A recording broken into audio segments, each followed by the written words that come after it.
everyone, my name is Shayna Street and I want to talk to you guys today about the history of hurricanes. So we're going to talk about what is a hurricane, the first hurricanes ever recorded, the naming of hurricanes, and some of present day hurricanes that have happened just in this past week. So I grew up in Florida and now I live in South Carolina, so I've definitely seen quite a few hurricanes in my lifetime, and it's hurricane season, so what better weather-related topic is there to talk about than a hurricane? So first, let's talk about what is a hurricane. Basically, a hurricane is a type of powerful rotating storm, like a tornado, but over the water, and it forms over warm water, specifically in the tropics usually. So to be categorized as a hurricane, it has to have winds of at least 75 miles per hour, and this would be a Category 1 hurricane, and then it just goes up from there. So a hurricane is made up of an eye wall, and then all the bands that come off the hurricane as it's rotating. So in the eye of the storm, if you're in the eye of the storm, you're gonna go outside and see some of the most calmest weather, like a beautiful sunny day. You wouldn't even know that it's storming. That's how perfect it looks in the eye of a hurricane. But if you're in the eye of a hurricane, you better make a run for it, because once that eye wall hits, you're done.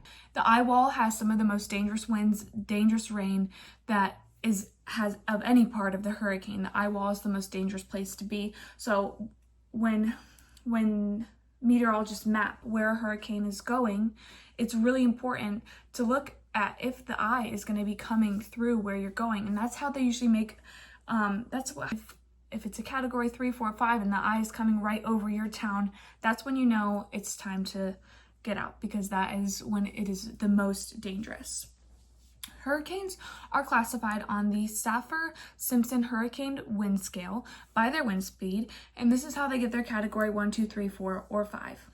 So what are some of the first hurricanes ever recorded? How did we even discover these storms? I was sitting and thinking to myself, well, I am really interested in this, but what are some of the first hurricanes that ever were even recorded? Who discovered them?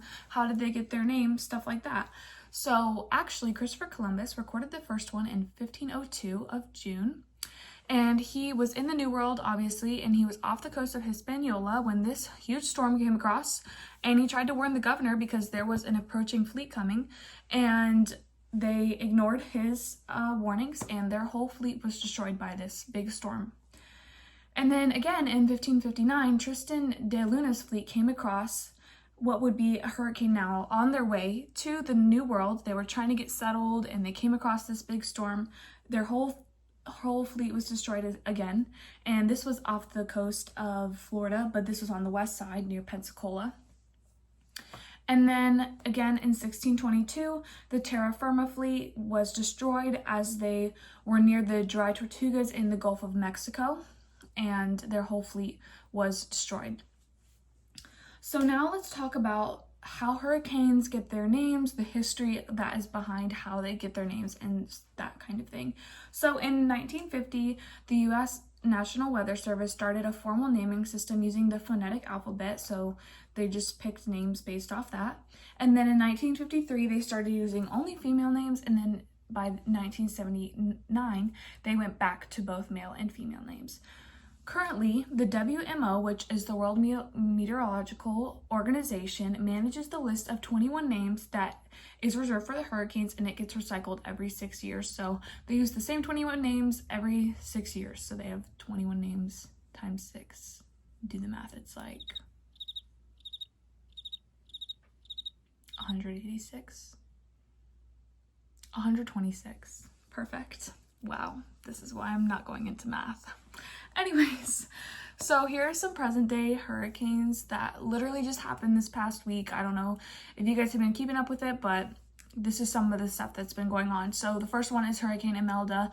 It formed literally just like late last month, came through last week basically.